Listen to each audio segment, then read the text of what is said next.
Lubid ng pag-asa. Ako'y namulat sa mundong puno ng katanungan. Maraming paano na bumubulong sa aking isipan. Paano kaya kung hindi ako isinilang sa isang wasak na tahanan? Paano kaya kung kayong kasama sa pagbuo ng aking kinabukasan? Paano kaya kung kayong nandyan sa tuwing ako ay nahihirapan? Paano kaya kung sa tuwing tumutulo ang luha at humihikbi sa kalungkutan, kayo'y nariyan? Paano kaya kung lahat ng paano ay magkaroon ng kasagutan? Hindi sana puno ng katanungan ang kahapong pilit kinakalimutan. Saksi ang mga basang unan sa mga luha at hikbing aking pinipigilan. Ang mga gabing kayo'y aking kailangan, ngunit wala kayo upang ako ay samahan. Kayo dapat ang magsilbi kong takbuhan sa bawat sakit na aking mararanasan, sapagkat kayo ay aking tahanan. Ngunit kayo pa pala ang magiging dahilan upang ang sarili ko'y magawa kong saktan. Hindi niyo ba batid? Na sa bawat sigaw ninyo ay sa puot ako inihahatid. Sa bingit ng bangin, ako'y unti-unting pinapatid.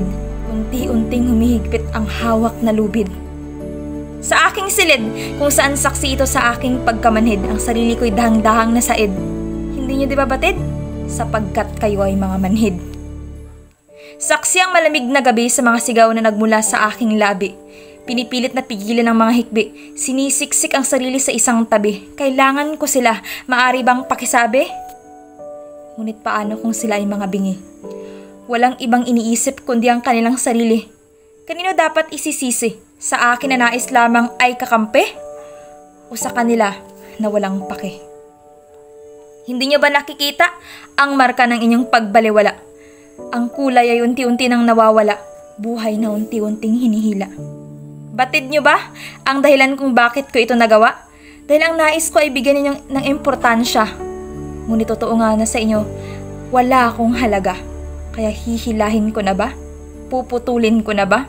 Ang lubid ng aking pag-asa na ang tahanang ito ay maaari pang mabuo. Sa mga bakas ng markang nayukit sa aking kamay, sa mga panahong nais ko na lamang humimlay, sapagkat ano pa ang halaga ng aking buhay?